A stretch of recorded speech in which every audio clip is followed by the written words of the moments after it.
If you've been scrolling through endless lists of wine coolers, watching video after video trying to figure out which model actually makes sense for your kitchen or cellar, you're not alone. The part that trips most people up isn't the size or the color, it's whether the unit will actually fit into the flow of daily life without turning wine storage into a second job.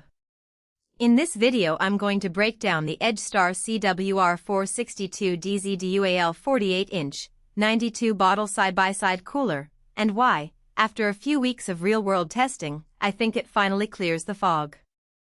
Link is in the description if you want to check the product details on Amazon.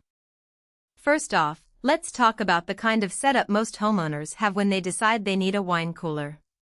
You either have a dedicated pantry, a kitchen island, or maybe that leftover space under the counter that's just begging for something useful. The EdgeStar is a built-in model, so it expects a 48-inch opening that's the same width as a standard range hood. If you've already measured that space and it's ready for a slab-like unit, you're already in the right camp. If you're hoping to squeeze it into a cramped corner, you'll probably end up with a lot of regret. The most immediate thing I noticed when the unit arrived is the dual-zone layout.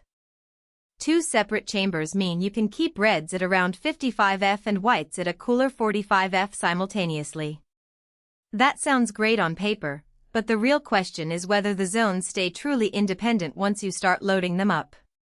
During my first weekend of use, I filled the red side with a mix of Cabernet and Pinot, while the white side got a handful of Sauvignon and a few bottles of sparkling Rose.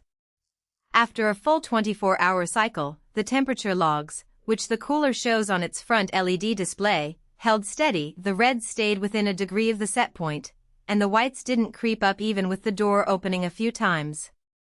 In practice, that means you can host a dinner party, pop a bottle of chilled Chardonnay, then retreat to the living room and let a Bordeaux settle without having to swap temperatures or wait for the unit to recalibrate. That kind of flexibility is the kind of daily convenience most people overlook when they only glance at the specs. Now, let's dig into the practical strengths that actually matter when you're living with the cooler for months, not just during the unboxing. The LED lighting is a subtle but useful feature. When the door opens, the interior lights up in a gentle white glow, making it easy to locate that particular bottle you just remembered you needed. It's not a showstopper, but it eliminates the usual fumbling in dimly lit wine racks. The shelves are adjustable, sliding in 2-inch increments, so you can accommodate tall bottles like a 750 ml Magnum or a slim 187 ml half bottle without knocking anything over. I found the glass shelves sturdy enough to hold a full bottle of sparkling wine without wobbling, which is a relief because a tipped bottle can become a mess you don't want to clean up in a cramped fridge. On the flip side, the cooler does have a few hidden trade-offs. First, the compressor is located at the rear, which is typical, but it does generate a low hum that can be heard if your kitchen is an open-plan space and you sit close to the unit. It's not a loud roar, but if you're particularly sensitive to background noise during a quiet evening, it might register. Second, the unit is built to be installed by a professional. The manual assumes a certain level of DIY skill. You'll need to handle the electrical hookup, level the unit precisely, and cut the vent opening if you're integrating it into cabinetry. For a renter or someone who isn't comfortable with a modest electrical job, that could add extra cost or delay. In my case, the installer took just under an hour, and the unit sat flush against the cabinets, but that's a realistic expectation you should factor in. Another nuance is the cooling capacity versus the number of bottles. The spec sheet says it can hold 92 bottles, but that's with standard 750 ml bottles all the way to the back.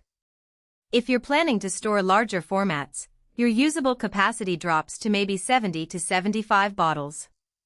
I tested this by loading the cooler with a handful of large format bottles and noted that the temperature on the larger side started to rise a couple of degrees after an hour of door openings.